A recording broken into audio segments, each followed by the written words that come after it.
all good things, I guess, must come to an end.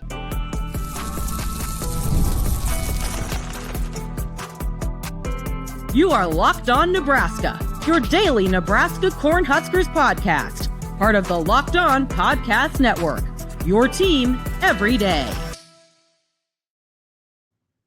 Good morning, and thanks for making Locked On Nebraska your first listen of the day. We are free and available wherever you get podcasts and on YouTube, part of the Locked On Podcast Network, the #1 sports podcast network, your team every day. All right, welcome in. It is Wednesday. You found the Locked On Nebraska podcast. I'm Mitch Sherman from The Athletic. Connor Happer of 1620 The Zone is with me. We are coming to you, recording this right after the finish of the much anticipated basketball game on Nebraska's scheduled Tuesday night final from Ann Arbor. Number 3, Michigan 75. Number 5, Nebraska 72. That's about it, right? That's all there is to say about that game, huh, Connor? Yeah, that's the whole story. No, that is not the story. The story here is that Nebraska down Braden, Frager, and down Rienk Mast, who was sick and was maybe going to try and give it a go and didn't end up doing so. Picked apart Michigan in the first half by way of making 10 threes in the first half and getting whatever shot they wanted. I mean, it was an impressive display. And then the game got really, really, really choppy in the second half, and some bumpy roads and questionable calls. We'll talk about all that stuff. And Michigan grabs a lead late and hangs on to win by 3. I get the story here is that Nebraska, I mean, it's same as everybody else, I think. Same takeaway as everybody else. Nebraska is for real, and it's hard to not imagine them, winning this game or it looking a lot cleaner had they been, with their two of their best, most important, impactful players. Even one of their 2 most important players who were missing on Tuesday night might have made the difference to give Nebraska the victory in this game. Michigan in the first half looked unprepared to defend what Nebraska was throwing at it. And I think some of that is the difficulties that Nebraska and this Fred Hoiberg offense present. And then Nebraska did its normal thing, clamping down on defense, forcing all kinds of turnovers. This is not to take any credit away from Michigan. I'm sorry, not to take any credit away from Nebraska. But I thought the way that Michigan played basketball for the majority of that game was kind of embarrassing, considering the physical edge that the Wolverines had on Nebraska in this game. Sloppy, not.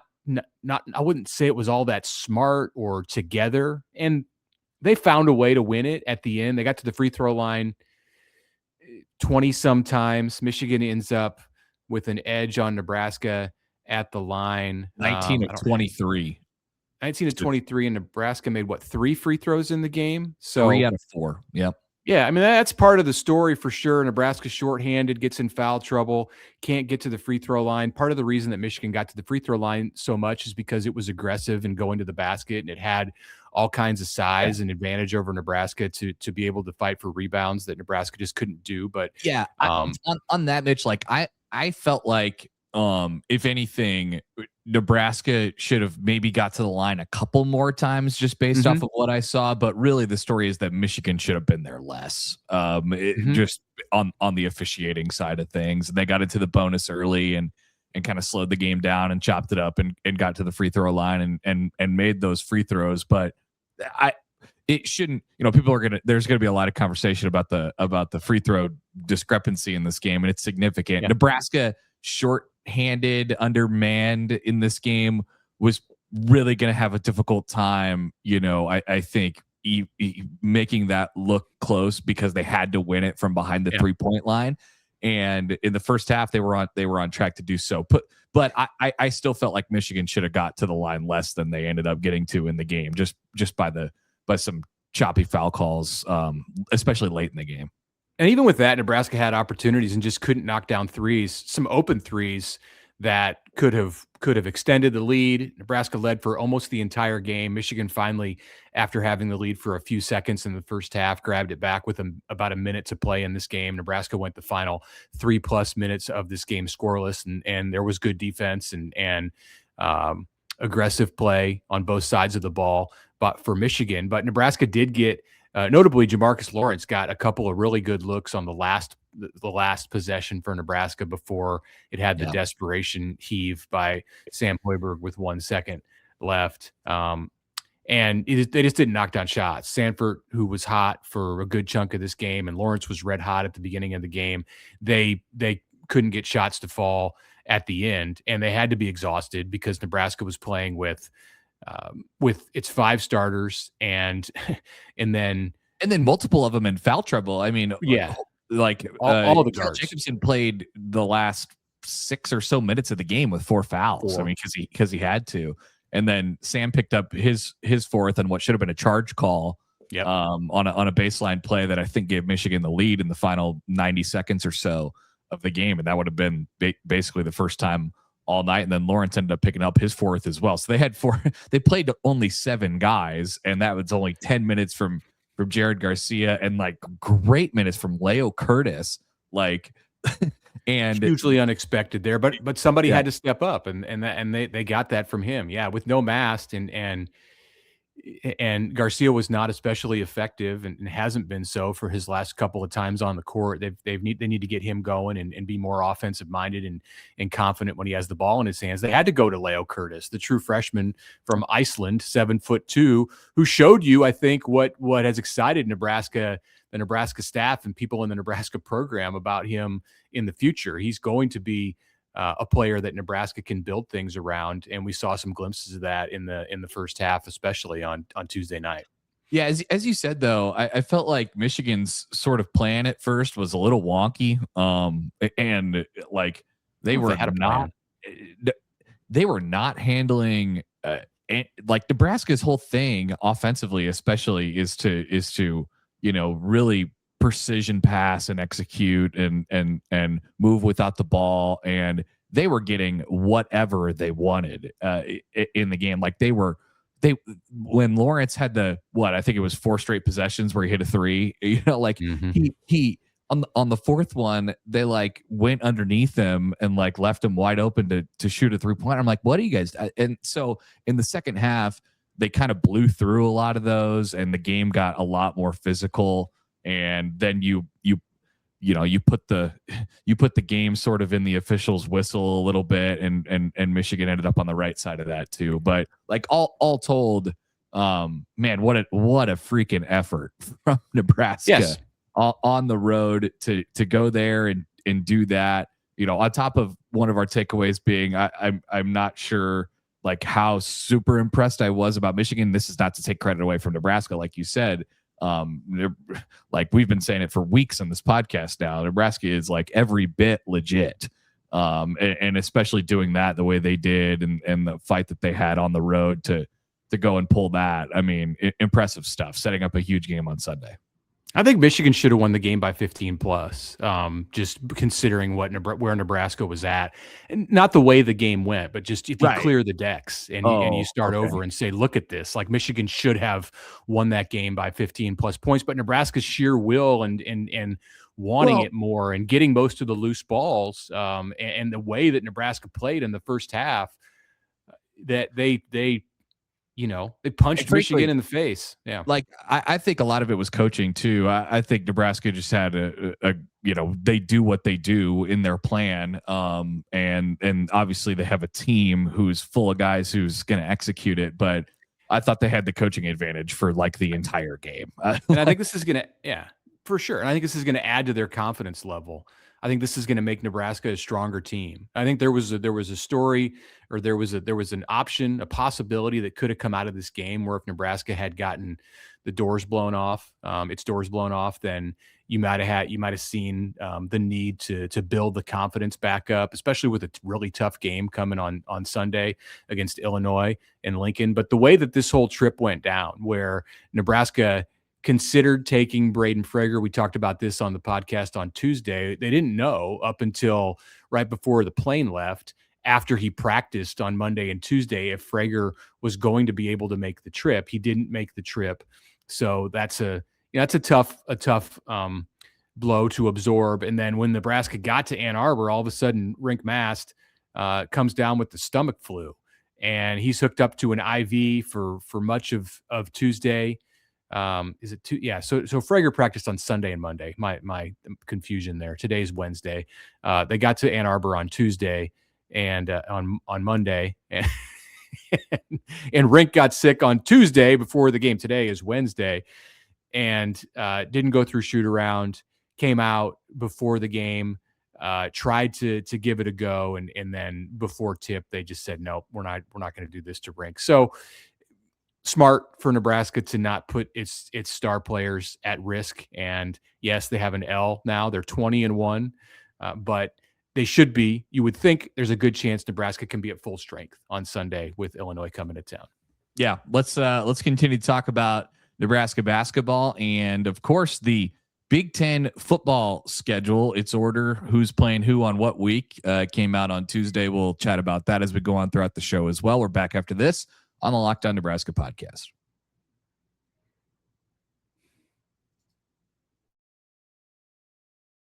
Hi, everyone. I'm Kalia Butler, host of Locked On Women's Basketball, and this is Mazda's Women's Basketball Snapshot, celebrating the work no highlight reel can ever capture.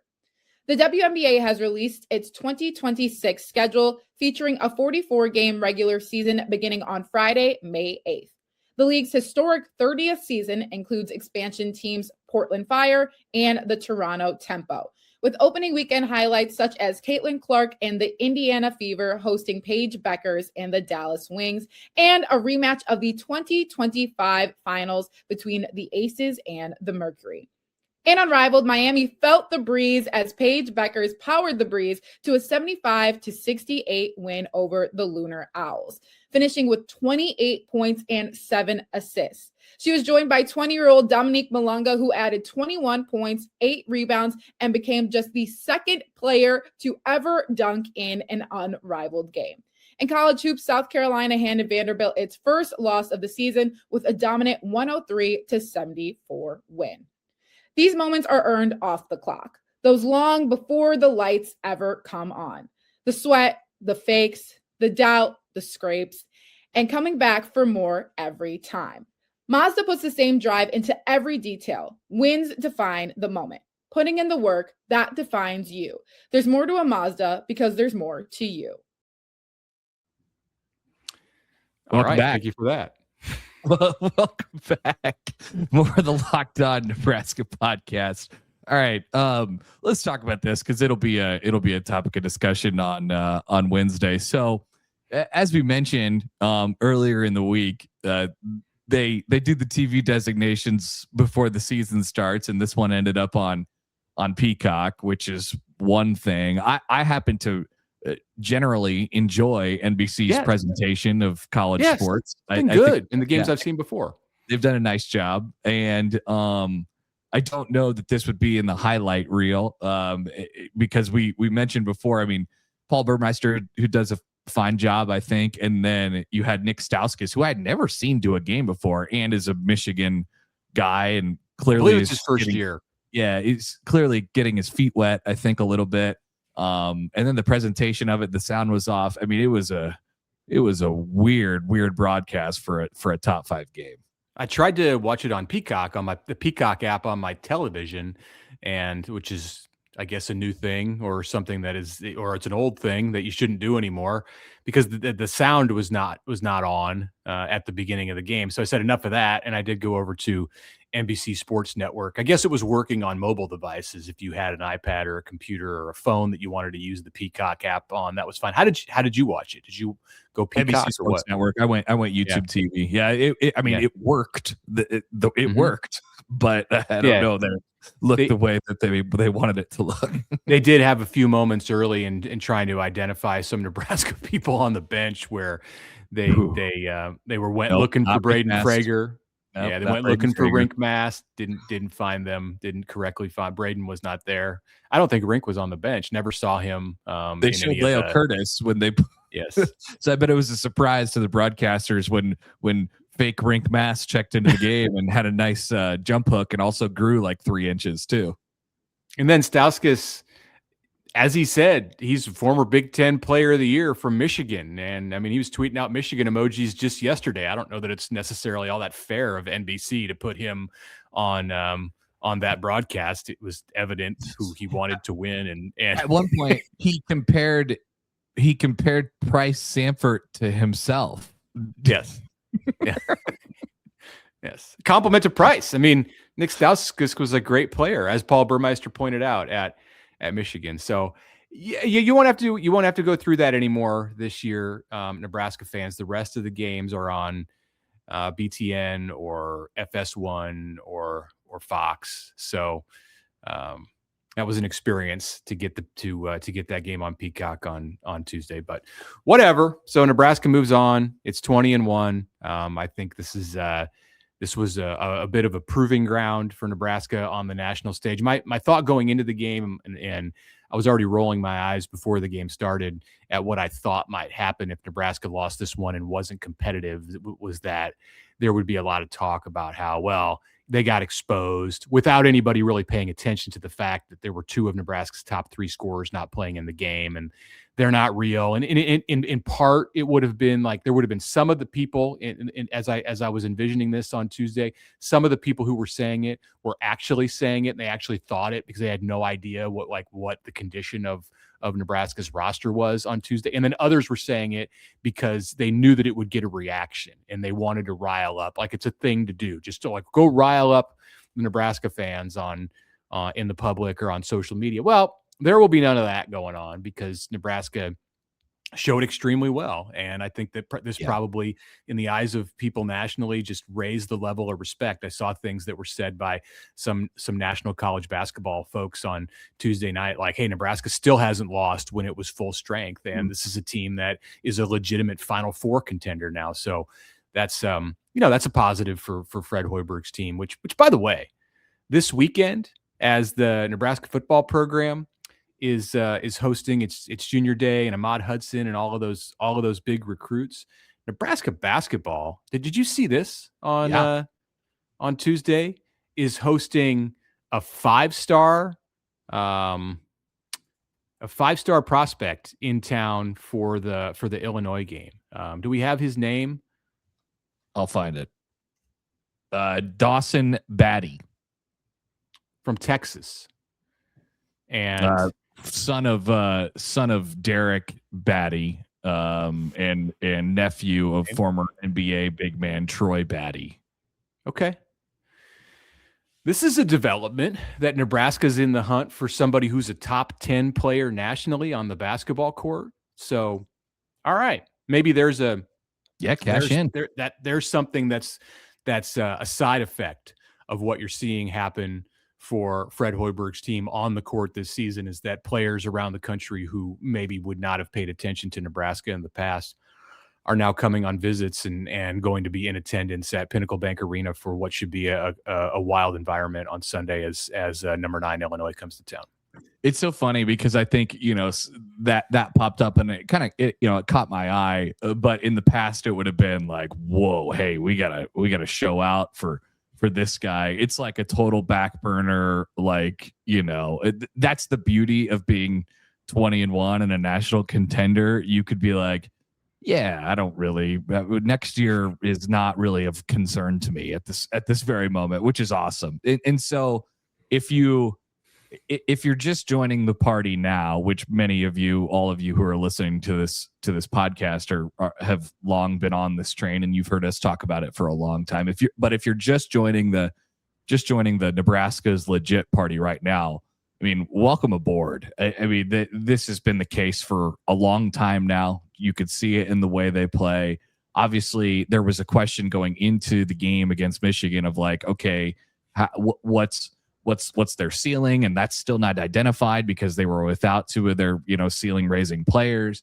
But it's very, very clear that Nebraska is amongst the group of what 5, 8, 10, 12 national contenders at this point. That is real. That doesn't say anything about how far they can make it in the NCAA tournament. We see teams like that go out early every year or whatever, and teams, who Takes aren't one bad night, make deep runs. But Nebraska hasn't had that.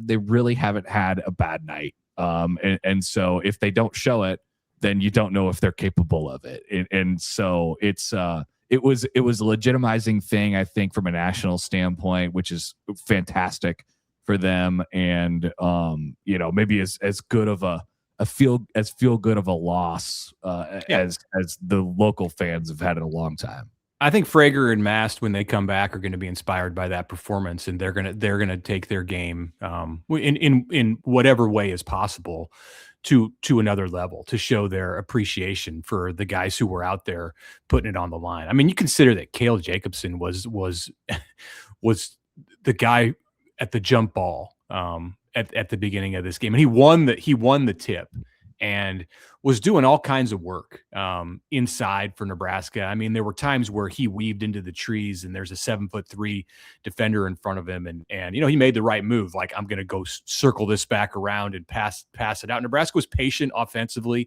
And when those opportunities were there under the basket in the paint, especially in the second half, both Jacobson and Sam Hoiberg were able to take advantage of them. You certainly would have liked to have seen maybe early in the second half, there were some missed opportunities where Buchtengel, I think he missed 3 layups in the first 5 minutes of the second half. And you hit a couple of those and extend the lead a little bit more. And it could have been a different game at the end, but there wasn't a whole lot that Nebraska left out there on the court other than failing to make threes Nebraska made 1 3 in the second half. It's a long basketball season. And so you have to get it down to like, what's your process like? And I think tonight or Tuesday night, sorry, we're recording this right after the game, spoiler alert, but like, they got the shots they wanted to get. His Fred Hoiberg's offense and the people who are running it can create the shots that they want to get against anyone. That's now been proven. Like, that's the story of the night. And I'm not really concerned about them defensively from a connectivity standpoint. That's for sure. If they get bully balled and there's fouls called and whatever, then the game changes. But Nebraska is going to hang in there on defense just fine. So checked boxes. I think that's the story. And the last thing we'll say on this is an L is an L, and they've now started this 4-game stretch 0-1. So despite showing wonderfully in Ann Arbor, they have one foot going in the wrong direction at the start of this 4-game stretch that in some ways is going to define the position that Nebraska's in to make a final run at being a 1 seed. So Illinois comes in and Nebraska has to regroup and rebound quickly and hopefully get healthy. And then you look at the game after that, and Rutgers, which has a losing record overall, and of course in the Big Ten, took Michigan State to overtime on Tuesday night. So all of a sudden that game looks a little bit more difficult. And then you come home and you have Purdue at home. So it doesn't really get a whole lot easier, maybe a bit easier, because you're coming home for these tough games, and you presumably are going to be in better health. But Nebraska has to put this one in the past, and I think it will, and focus on Illinois. Not worried about them at all, for sure. Let's take a break. We will come back and get to that football schedule coming up. All right, a word right now from Game Time, because there's nothing like being in an NBA arena. Yes, the NBA, with the crowd, the energy, the moment. Getting tickets, though, that part has not always been so simple. That's why Game Time has become the go-to app for scoring tickets fast without the hassle. It puts the advantage back where it belongs, with the fans. Pull up the Game Time app. Pick an NBA game that's upcoming that you may want to go attend, depending on where you're listening or watching this podcast from. And you can get tickets within minutes. You can see the prices up front with no surprise fees at checkout. You can check out the view from your seat before you buy to make the decision easy. You can use the zone deals where Game Time picks the seats, you pick the section, and then you save the money. There are great last-minute options, too, with NBA tickets showing up at fantastic prices. Everything is quick, intuitive, and stress-free. So take the guesswork out of buying NBA tickets with Game Time. Download the Game Time app, create an account, use the code LOCKEDONCollege for $20 off your first purchase. That's LOCKEDON for $20 off. Download the Game Time app today. And remember, it's gametime.co, not .com. And a word from our friends at the FanDuel Sportsbook. Last call for football on FanDuel. One final Sunday, the final chance to get in on the NFL action before the season officially comes to the close. It's Super Bowl 60, Seattle and New England. FanDuel is making sure you're right in the middle of it with a special offer just in time for the biggest game in America. So whether you're backing the favorite in the game, you're taking a look at some of the anytime touchdown score props, player props, whatever it might be, you want to cook yourself up a same game parlay, it is all there for you. And there's nothing like it. It's America and wagering on the Super Bowl, ladies and gentlemen. That's what FanDuel is here to supply to you. If you're a new customer, you could bet just $5 and get $200 in bonus bets if you win. Imagine having all that in your account as you go on throughout the remainder of the year. Make it count, because after the Super Bowl, the season's over. Last call for football on FanDuel, official sportsbook partner of Super Bowl 60. Visit FanDuel.com to get started.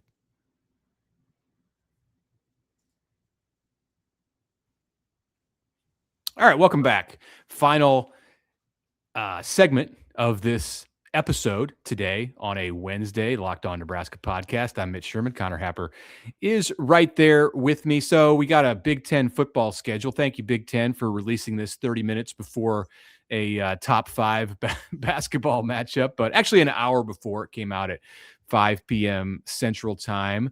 We learned all of the opponents. Well, we knew the opponents, but we learned the dates that Nebraska will be playing these opponents. At least we learned the weekends that Nebraska will be playing all of its opponents in the 2026 schedule. So let me go 2026 season. So let me go through this, and then we can converse a bit about this. After Ohio, Bowling Green, and North Dakota, which we already knew on September 5, 12, 19 at Memorial Stadium, it goes like this. September 26th at Michigan State. October 3rd, Maryland in Lincoln. October 10th, national champion Indiana in Lincoln. October 17th, at college football playoff participant Oregon, a bye. Then Halloween, Washington in Lincoln, November 7th at Illinois, November 14th at Rutgers, November 21st, college football playoff participant Ohio State in Lincoln, November 27th, Black Friday at Iowa. What do you think? Yeah. It's a challenge. And like you said, chances are one of these games is probably going to get moved to a Friday. We could talk about our Friday draft, maybe looking like Illinois, probably. It could be. What about Oregon? What about Oregon on a Friday night? Friday Night Fox on Oregon. What about Michigan State? Pat Fitzgerald and his Big Ten return. Yeah, I could see that as well. Can you do Oregon coming off? I mean, you can, but do Oregon coming off of Indiana? Wouldn't be ideal for Nebraska. That is a rugged 6 days. I think Fox would like it. Fox doesn't get Oregon on the on Big Noon, at least Oregon home games. So it could do a Friday night. I don't know. Oregon has played Friday night home games in the Big Ten. I made sure to check on that before bringing that up as a possibility. I would say that one is a bit less likely, and that Michigan State and Illinois would be more likely as a Friday night road game in the Big Ten. But I don't see why we should throw it out as a possibility. It's a week before the World Series starts, so Fox won't yet be in that kind of. It'll have playoff baseball on, but it's not like you would have to preempt a World Series game, right? So obviously, I mean, this was going to be a year where Nebraska was going to play 5 Big Ten road games and 4 Big Ten home games. And that's, so there was no real great way to make this really work for you, considering the opponents that are on the schedule as well. But it's reasonable. Consider that. Yeah. I with what the buys in a good spot. Consider this: Nebraska will play just 2 home games after the Indiana game. So when they wake up on Sunday, October 11th, They will only play 2 more home games at Memorial Stadium the remainder of the year. They're less than halfway through the season at that point. It's rugged in October and November.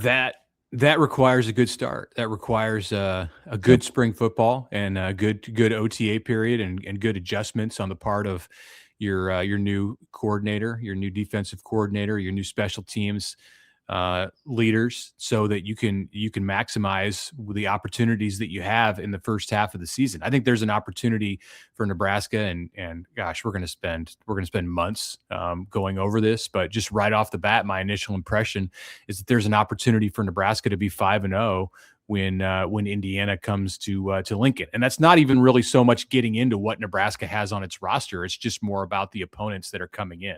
Nebraska's one of like 5 teams in the country, and they're all in the Big Ten, that does not play another Power 4 opponent out of conference, because all of the rest of them, the SEC, the ACC, and the Big 12, are requiring their teams to play a Power 4 non-conference opponent now. So Nebraska is going to better be 3-0 after Ohio was a good team last year, beat San Diego State, I believe, in a bowl game. UNLV. Then, they beat UNLV. Tony Calandria. Sorry.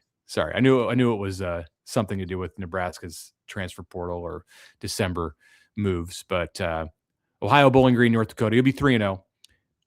Michigan State. I mean, Michigan State's plays Notre Dame at Notre Dame the week before that game when the Huskers go to East Lansing. It seems like a good time to get Michigan State. Yeah, in theory, it's the right time to get a first-year head coach, Pat Fitzgerald. Like in theory, they're better at the end of the year. But that's just in theory. And then a home game against Maryland before you go into the gauntlet.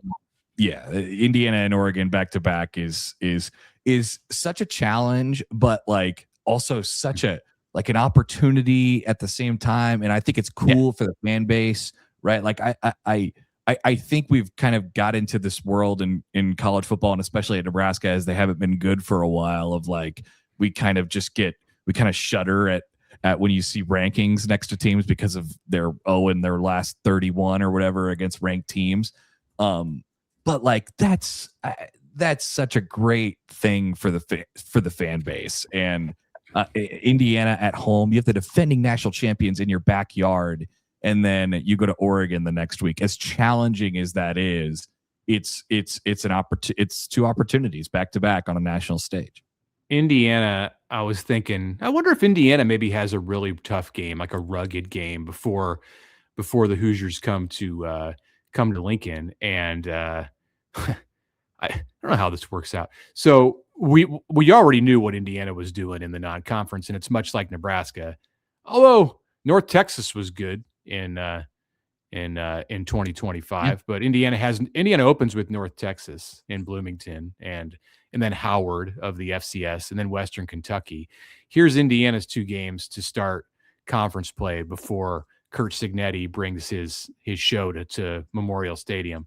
Northwestern in Bloomington and at Rutgers. So, but then after Nebraska, Indiana has Ohio State and Michigan on back-to-back Saturdays. So the Hoosiers go at Nebraska, Ohio State in Bloomington, at Michigan.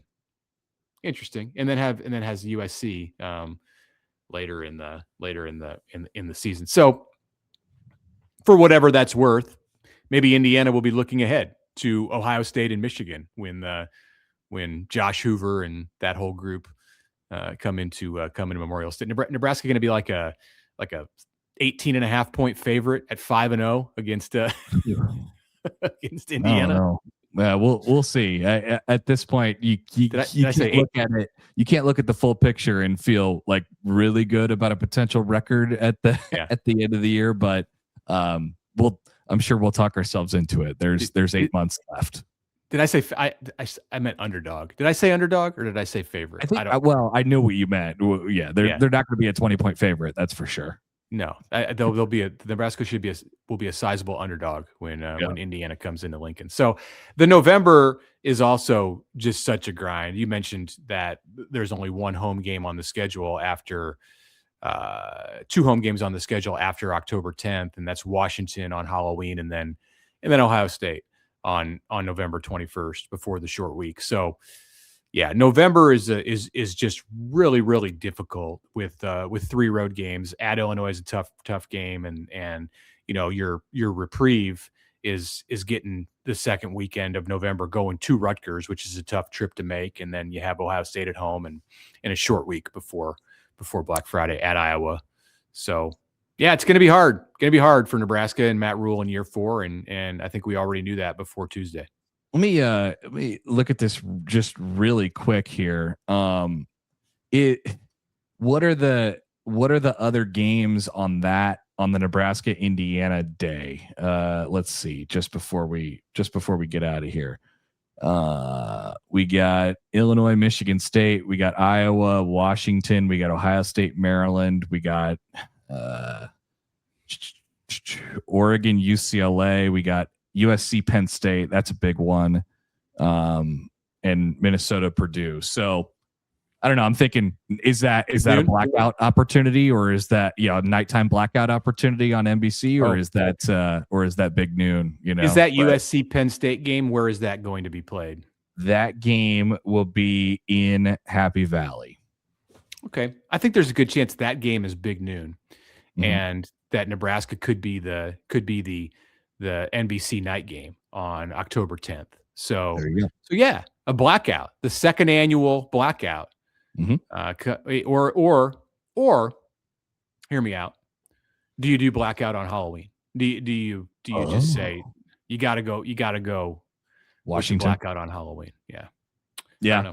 Maybe we're good. Like I said, we got 8 months to talk about it. I cannot wait. So little taste of the off season with the tone setter right there. All right. We'll get out of your way for today. Appreciate you guys joining us. And we'll have more Nebraska ball talk and football talk throughout the week. Thanks for making us your first listen. For your second listen, you could check out Locked On College Football. Appreciate you guys as always. We'll talk to you tomorrow.